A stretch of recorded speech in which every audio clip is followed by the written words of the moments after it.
Hello दोस्तों, welcome to our channel celeb journey. ये दास्तां है एक ऐसी कलाकार की जिसे अगर फिल्म इंडस्ट्री की मां कहा जाए तो गलत नहीं होगा। 4 जनवरी 1931 को गुजरात के वलसाड में जन्मी थी कांता चौहान का जन्म। जी हाँ, उनका असली नाम कांता चौहान ही था। माँ बाप प्यार से छीवी कहते थे। वो 2 बहनें थी और माँ बाप को उनकी शादी की इस कदर चिंता थी कि 14 साल की उम्र में ही कांता की शादी कर दी गई। लड़का राशनिंग इंस्पेक्टर था जो बचपन से ही हीरो बनना चाहता था। नाम था कमल बलसारा। उसने शादी के बाद कांता चौहान का नाम बदल कर दिया कोकिला बलसारा। शादी के बाद वो मुंबई चले गए। एक दिन हीरो बनने के शौकीन कमल ने अखबार में एक ऐड देखा। एक गुजराती प्रोडक्शन हाउस को नए चेहरे की जरूरत थी।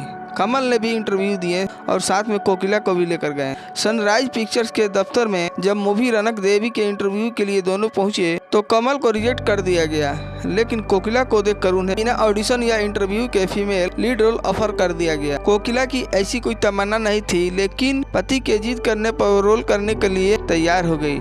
हालांकि बाद में उनकी एक्टिंग स्किल्स पर सवाल उठे और एक दूसरा रोल मिल गया। सनराइज पिक्चर्स के मालिक ने उनका नाम भी बदल दिया और निरूपा राय रख दिया। वो नाम बाद में इतना मशहूर हुआ कि उनके पति ने भी अपना सरनेम बदल कर रॉय रख लिया। लेकिन उन दिनों मिडिल क्लास सोसाइटी में फिल्मों में काम करना अच्छी नज़र से नहीं देखा जाता था। उनके पिता ने बोल दिया कि अगर फिल्मों में काम किया तो मरते दम तक शक्ल नहीं देखूंगा, और उन्होंने अपनी ये जिद निभाई भी।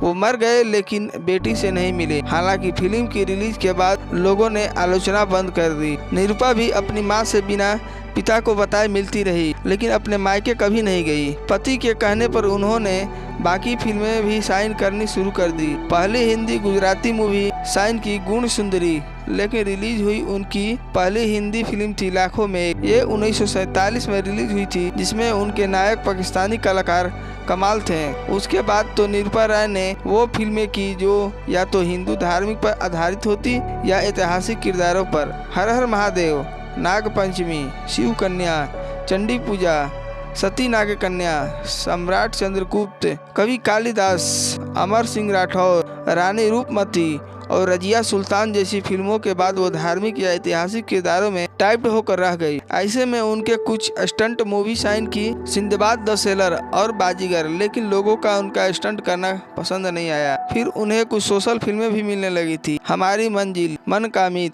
धर्म पत्नी, घर का लाज, बेदर्द जमाना, 2 बीघा जमीन, घर का मोदी, कंगन। यूं तो उन्होंने 60 के दशक में चांद और सूरज, आया सावन, झूम के, आन मिलो सजना और छोटी बहू जैसी कई फिल्मों में उन्होंने मां के किरदार किए थे। लेकिन उन्हें वाहवाही मिली दीवार में अमिताभ शशि की मां का रोल करने के बाद। अगले साल उन्हें मां टाइटल से ही एक फिल्म मिल गई, मर्द, सुहाग, अमर अकबर एंथोनी, मुकद्दर का सिकंदर आदि कई फिल्मों में अमिताभ बच्चन की मां का रोल करने के चलते लोग उनको अमिताभ की फिल्मी मां तक कहने लगे थे। उन्होंने उस दौर के लगभग हर बड़े स्टार की मां का रोल किया था। लाल बादशाह उनकी आखिरी फिल्म थी जिसमें वो अमिताभ बच्चन की मां का रोल निभाया था। उन्होंने अपने मां के रोल के लिए कई बार सहायक अभिनेत्री के लिए फिल्म फेयर अवार्ड पर कब्जा किया था। 2004 में ही उन्हें फिल्म फेयर ने लाइफ टाइम अचीवमेंट अवार्ड से नवाजा था और उसी साल उनकी हार्ट अटैक से मौत हो गई।